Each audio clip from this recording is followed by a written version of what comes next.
we are having an inquiry, and there's quite a few things to get through with this one. So starting with Nabil Delit. Tottenham Hotspur have inquired for RP Leipzig central defender Shizoko Gvardiol.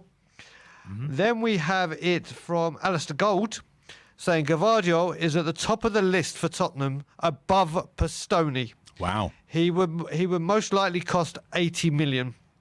Paratici has likely spoken to his representatives and inquired about Gvardiol. That's from Alistair. Then we have from okay, here we go. Sportskan. Thank you very much indeed. Gvardiol is set to sign a new improved contract with RB Leipzig, and which will include a clause on how much he can leave for next summer. Right. He is in no hurry to leave this summer due to the World Cup and Champions League football with Leipzig. So that doesn't make any sense because we've gone from top of the list, and he's got. So again, listen. We all know what's happening. News comes out, and it's what we take from it. Yeah. But what we do know is this player would have a huge impact at Tottenham Hotspur. I think so, absolutely.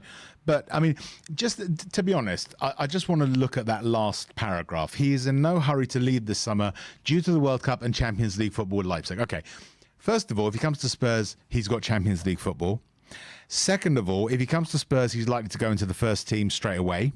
And so he will be playing in the most competitive league in the world in the run-up to a World Cup that's going to happen 3 months after he arrives. So, if anything, he should be more likely to want to move in the summer if the World Cup and Champions League football are his priorities, not less likely. That's just ridiculous. The only counteract I have to that is, could he be saying, do you know what, I'm settled, I know Germany, I know everything well. If I come to England and I can't settle, or I don't get off to the best of starts at Tottenham, it may have an impact. Maybe. Yes, he's going to get Champions League football at Tottenham. Yes, if he plays like he has been, he'll be straight in the first team and he will go to the World Cup. But there are those players that take time. Yeah, true. I can imagine that. And people don't want to mess about with their World Cup place for their country. Yeah, fair enough. So that's the only thing I have. The rest of it, but yeah, this guy will be. Could you imagine him and Romero? Oh, it'll be like a wall in front of our goal. It would be amazing. It really would be amazing. And you look at the age of Romero. Yeah, he's in 23, 24. Yeah. And then you look at Gvardiol, who's, I believe, 21. Yep. And then you've got a defence. Like we had the best in Jan and Toby, and they were getting at their peak. But if you could have this centre-back or two of the three for a consistent amount of time, the partnership and what these two could bring to our defence. Absolutely. You just need a goalkeeper, then a long-term goalkeeper to sort of fill the sort of trinity almost. You know, those three. It doesn't matter who the other centre back is because those two would be good enough. So you can fit in someone like a Dyer or a Davis. Now I'm not asking you. Not that I'm advocating for that. There's obviously the three big positions we're talking now. The two forwards, Rafinha and Richarlison. Yep. And Gvardiol. Yep. If we were to splash big, and I mean, obviously they're all big. If we had to splash big on one, who are you saying? Gvardiol. Yep. Okay. Has to be. The defence. Our attack is, our front three are amongst the best in the world. Yes, they need some cover. They need some sort of, so you can rotate so they don't get burnt out. But we go back to what Ferguson once said: goals win games. Defences win titles. There you go. Just want to say, Morton Anderson has said, could you just imagine if them two came, Dyer holding his two pit bulls? I think that's the way to say it. It would be great. But yeah, I mean, them two, like I say, even when Davinson Sanchez had his first season at the back three, he had a good season, but he had Jan and Toby either side of him. Absolutely. So I think this left back, if we can get the left back, centre back, and right centre back, close the door, and then Dyer can obviously do what he does. I think out of the three, obviously Romero's not going to get replaced, but out of those two, I think sorting the left centre back out with a solid one is more important than centre back. Absolutely. I don't know what people in the comments think, but look, I mean, there's a lot been said about Eric Dyer and some of his failings. We're not going to deny any of that. There have been failings, but this season gone, if you ignore everything else, This last season, he has been solid. Yes. Right? Not outstanding, not ridiculously amazing. Romero has been better. But as a centre-back, he has been solid. And I would, again, if it's a case of we've got Gvardiol on the left, Romero on the right, and it's Dyer that plays as centre-back, I won't die in a ditch over that. I won't cry myself to sleep over the fact that we haven't replaced Eric Dyer. Well, if you actually look at it, I think we did worse when Dyer was out compared to when Romero was out. Yes, true. In all honesty. Mm-hmm. But there you go. We've got another super chat in from Bob Spur TV. Oh, yeah. So, thank you, Bob Spur, saying Gvardiol Kleenex rating 8.5. Need to look at 2 wing backs, though. Yes. So, yeah, it's true. Yes. But I think Gvardiol, just the talk of him, if we could push this through, that would be a statement signing. I think so. That absolutely. would be Colossus. Absolutely. Or colossal, shall I say. Colossal. Yeah, no, it would. And he would be a Colossus, hopefully. There you go. Yeah. And this is really what this summer's transfer window should be about. It should be about Spurs making statements like that, saying we are now serious about winning things. Right? It's never guaranteed. You can never guarantee a win of anything. Right?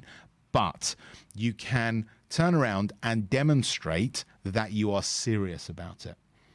And if we can turn around and take that stagnant, slightly that brittle squad with a mentality that has allowed to sort of fester and rot a little bit, refresh it, you've got a world-class manager who can then shape that squad into a winning machine. That is a statement.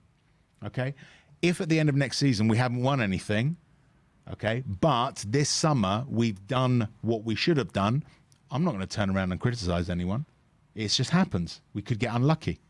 But we've got to go out there, a centre-back, 2 new forwards, 2 new right wing-backs. I'm sorry, Emerson. 2 new right wing-backs. And one of them doesn't have to be, or shouldn't, it shouldn't be a case of it has to be Jed Spence. I'm sorry, guys.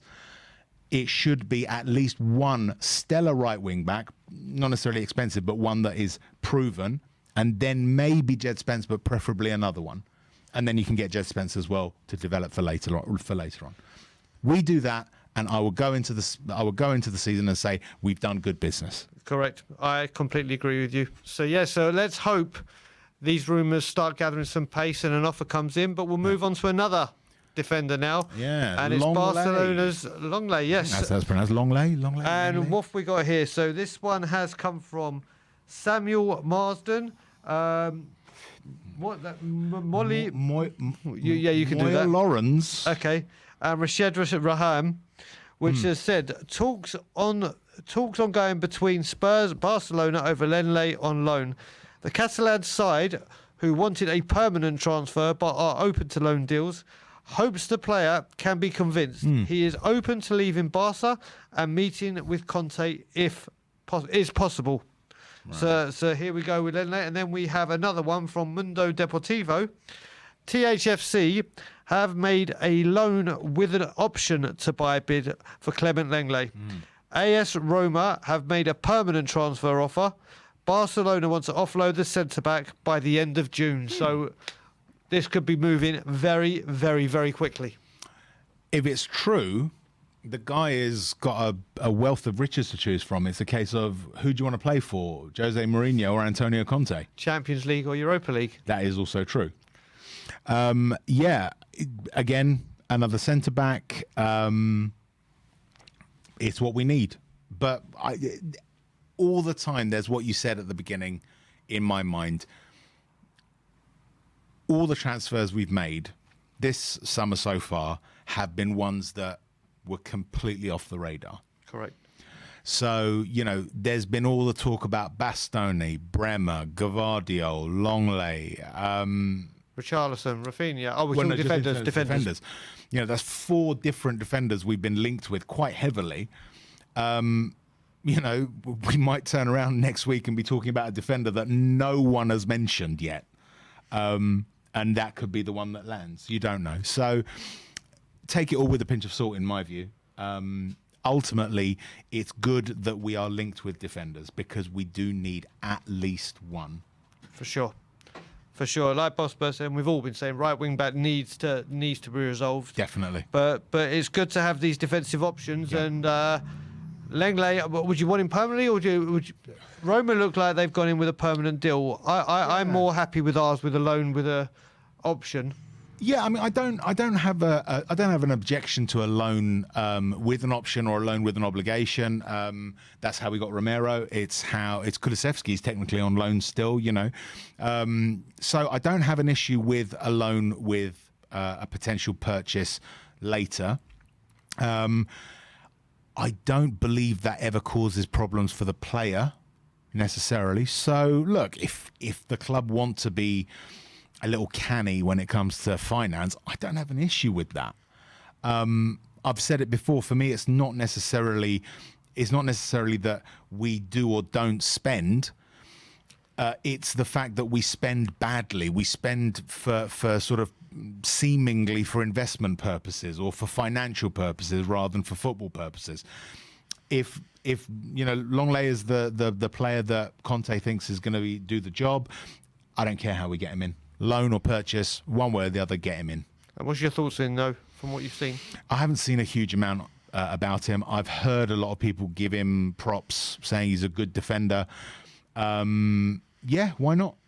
Yeah, why I mean, the hell not? I've heard mixed kind of. He's one of those Marmite ones, but I think it is shading on the positive, So now. Yeah. We're going to move on to a very good subject. A very, very positive thing. I might do a little dance, everyone. I want to see this.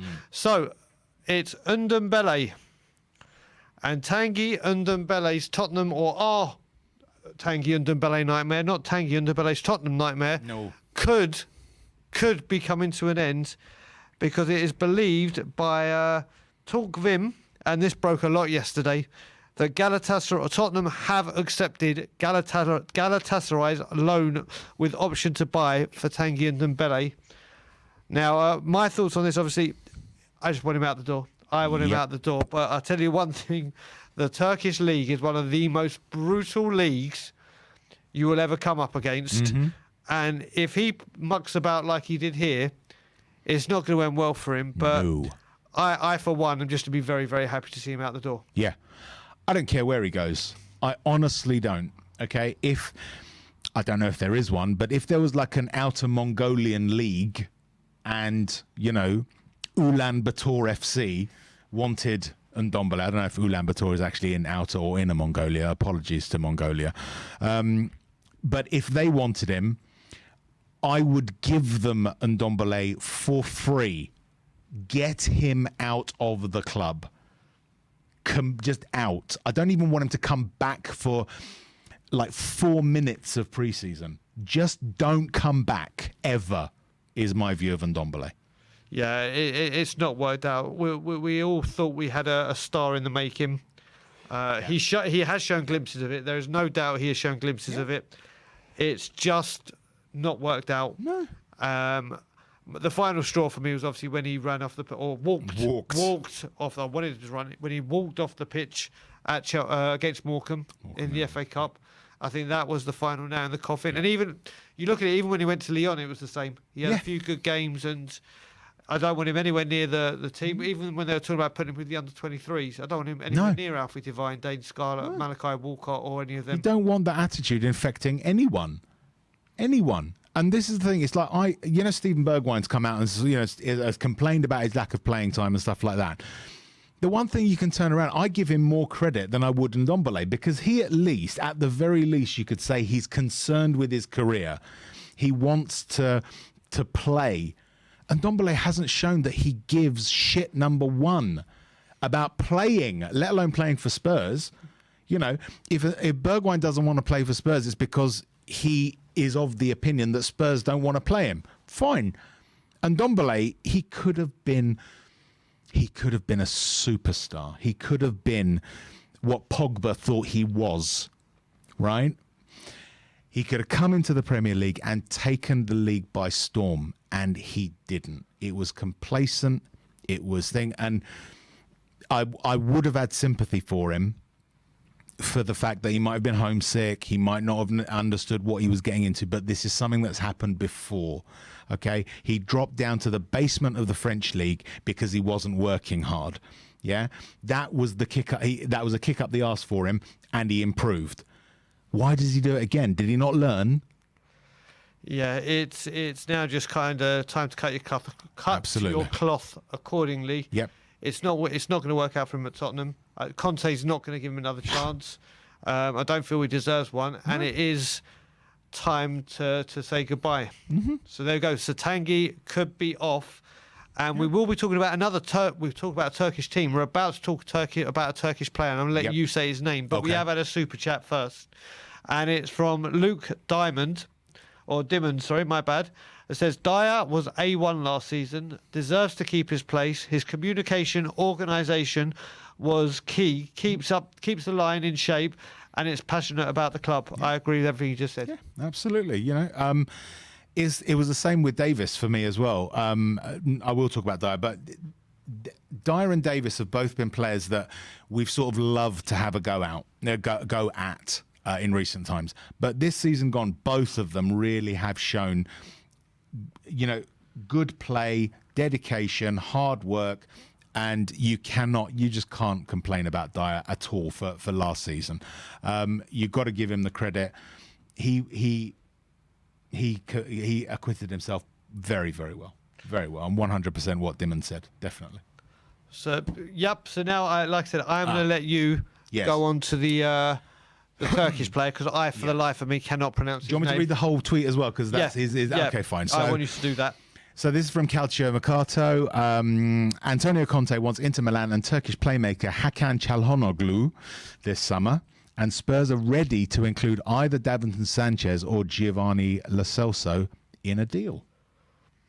Interesting.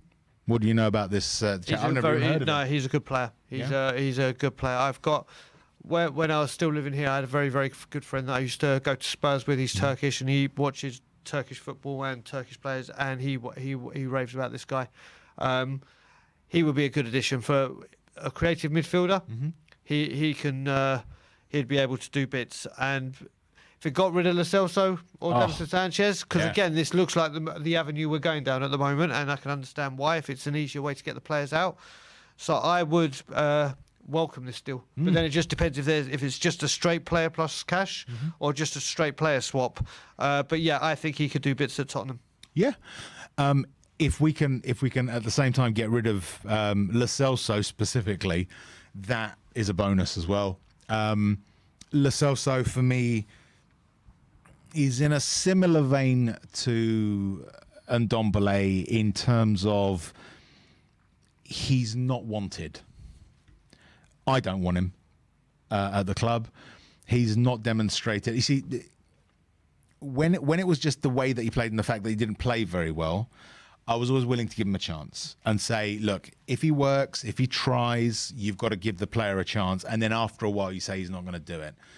Then there was all the talk about his attitude and the way that he treated certain members of staff, the fact that he was sort of really arrogant with it and stuff like that. And that turned me off him. So...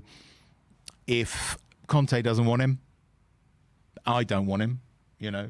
I don't think any Spurs fan really wants GLC back. It's weird. There are still one or two that would defend Tongi, but I can't remember anyone actually defending Giovanni Lo Celso since he left on loan in the winter.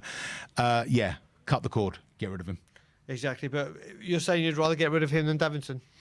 Yeah, I would. I mean, Sanchez's departure is not a pressing priority for me. That's the thing.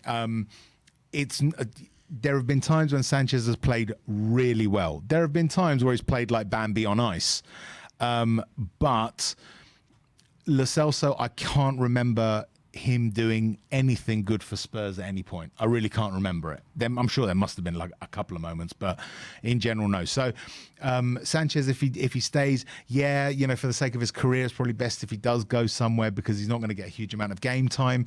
But if he doesn't go, that's an okay central defender that you can use in an emergency, as he showed at the end of the season when Romero was out.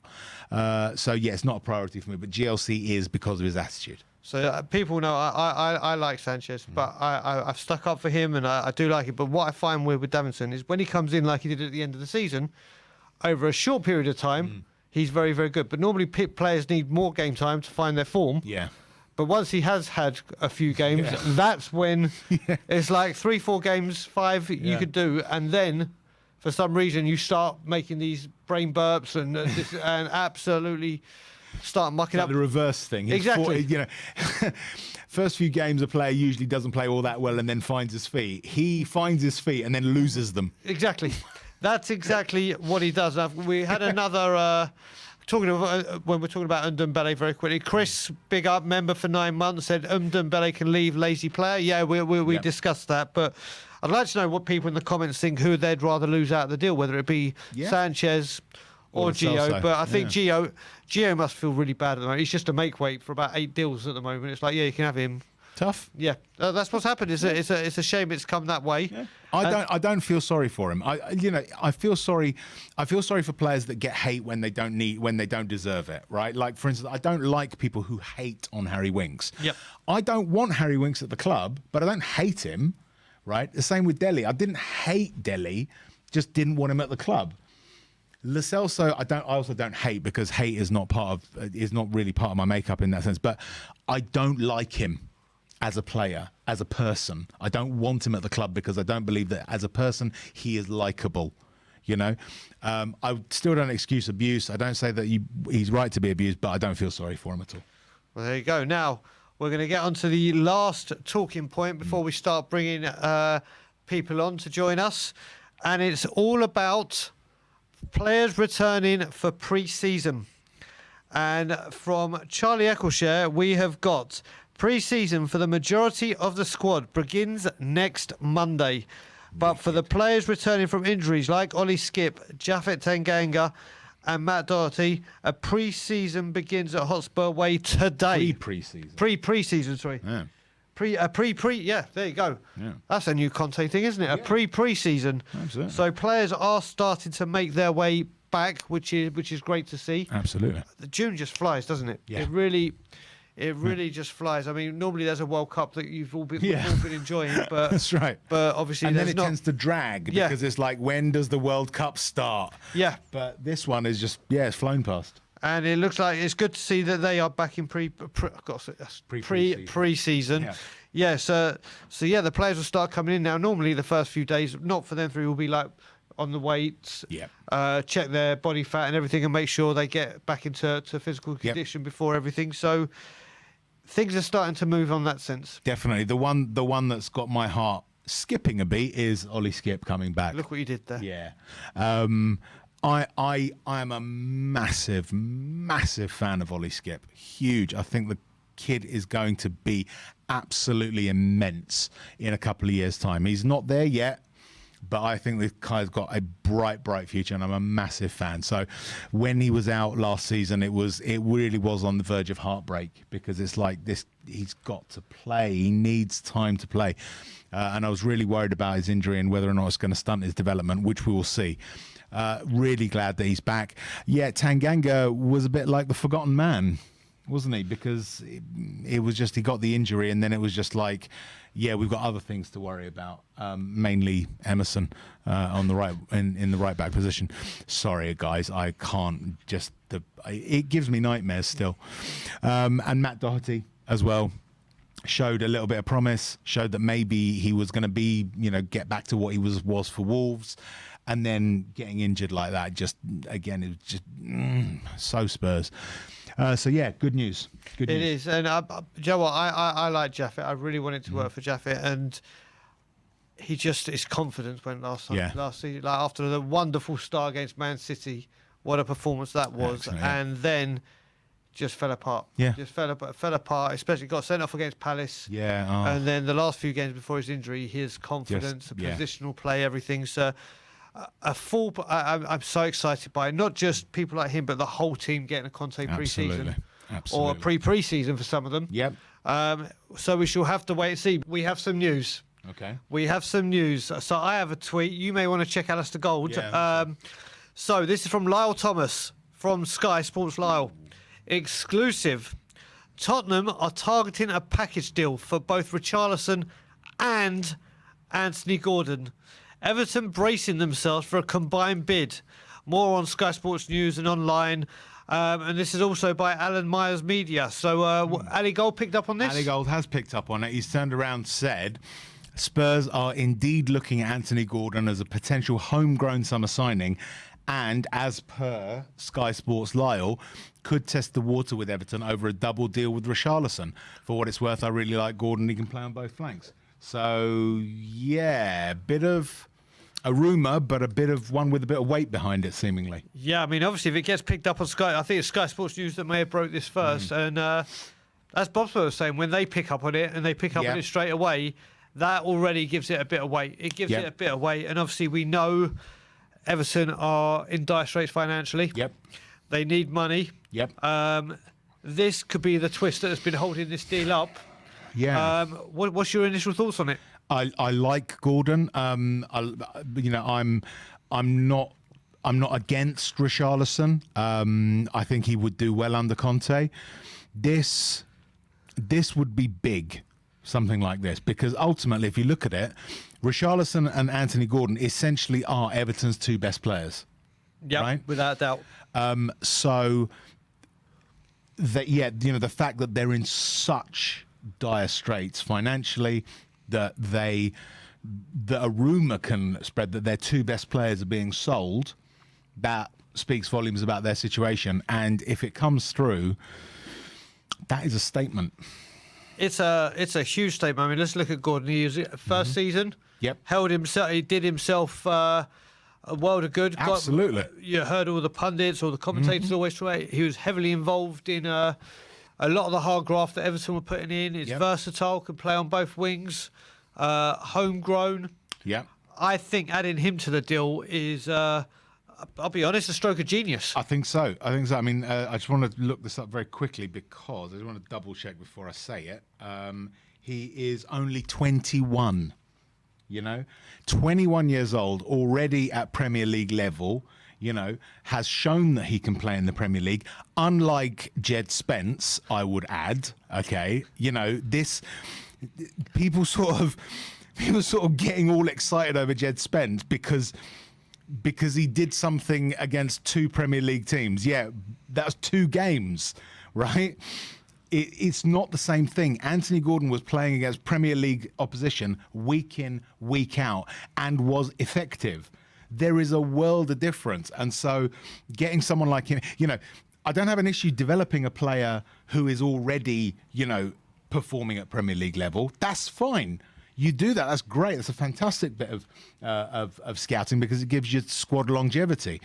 So bringing Anthony Gordon in at that age, like Kulusevski, at his age, who's only 21 as well, at his age is already performing in the Premier League. That kind of nursery stuff, great, fantastic. So, you know what? I would even go so far as to say I would view buying Anthony Gordon as wiser work almost than Richarlison, because with that it's like you're building for the long-term future, whereas Richarlison is short-term future. I think Richarlison is probably more important, but yeah, seeing Anthony Gordon in would make me feel very good as well. Yeah, you got to look at it as well. We started this show, and as we started the show, I was about to hit the roof because Chelsea were linked. Yep. And then I felt the Diaz deal all over again might have been repeating itself. Then one of my close friends put in a group chat for me saying, do you know what, with Perisic, wasn't really noticed, done. With Sam Johnson, it was Forster, done. Yep. With Basuma, other midfielders, done. And now with Richarlison, could the whole hold up on everything that we're saying? What they were saying, we're a world apart, weren't they? They were saying we're nowhere near. And maybe all along the valuation was nowhere near because Anthony Gordon was getting involved into this deal. Yeah, perhaps. I can see that being the case. I mean, what? You would imagine, 90, 100 million for the pair? Maybe? That's a lot of money. It is. So it does also, not explain, but it fits, it dovetails with the release of the 100 million that was announced on Saturday. Oh, that's an extra bit of weight you've just put onto the. That's that's a really that's a valid point. It's a valid point, but I am excited by this. I'm excited by this. I think this could. And then you look at it. Anthony Gordon's got that bit of bite. Definitely In midfield, gives us options because he can play as a cam as well if we need him. I would be very excited, very excited. And then this is a big deal. And then obviously we can get to. We've kept it. This would have been keeping it under the radar. Maybe this all along was the reason we've been worlds apart. And also it fits with what's happened with the fact that we didn't, as you say, we were talking about Johnson. Everyone was talking about Johnston. It turned out to be Forster. No one was talking about Perisic. It turned out to be Perisic. All the Rafinha talk as well, because Gordon, can play either wing. Rafinha's on a right-sided player, I believe. So it might have just been that was the Rafinha. Maybe I'm not saying it is. Maybe was the smokescreen to cover for the Anthony Gordon. We don't know. Yeah, it's speculation, but it's possible. The only other thing I'll add into this, and what we've got to remember is Anthony Gordon is a Everton fan, born and bred Liverpool. So also we may be in for him. It's whether he says, "Yeah, do you know what? I want to go to Tottenham," or he says, "I want to stay at my hometown club and do what I want to do." But you would think, or you'd hope, he'd want to come to Tottenham. But a 21 breakthrough on your first season, maybe. I mean, I'm not putting. I would love to see him, and I hope he would say, "Yep, I'm ready to go to a bigger club, and compete." But who knows? He could turn it down. But this is a brand new development that we'll be monitoring closely. Or you never know. Everton might be doing what Inter are doing. Yeah, they're saying saying we need to sell you. Yeah. I'm not saying that Inter are saying that, but it could be similar to the Inter situation in which they are looking at their prize assets to raise money for their financial situation. And so, there is the possibility. Maybe they'll say, well, Spurs have come in for you. We've accepted the bid. He might turn around and say, well, I want to stay at Everton. And they might turn around and say, look, we need to sell you because we need the money, like we did with Gaza. Yep. When we sold him to Lazio, it was that scenario. It does still happen. It just needed to be done. Yeah, possible. Again, all speculation. None of this is what we're saying is happening. It's just speculating on the rumours that we're hearing. If it transpires, fantastic. It'll be a good deal. This I will say, will be a great sign of intent. Getting the two players in, like you said, their best player of the season and their most promising talent. Yeah. Wrapped up in one deal. So there we go. Yeah. So, guys, let us know what you think in the comments. You know what to have to do. Like, comment, subscribe, and as always, come on you Spurs.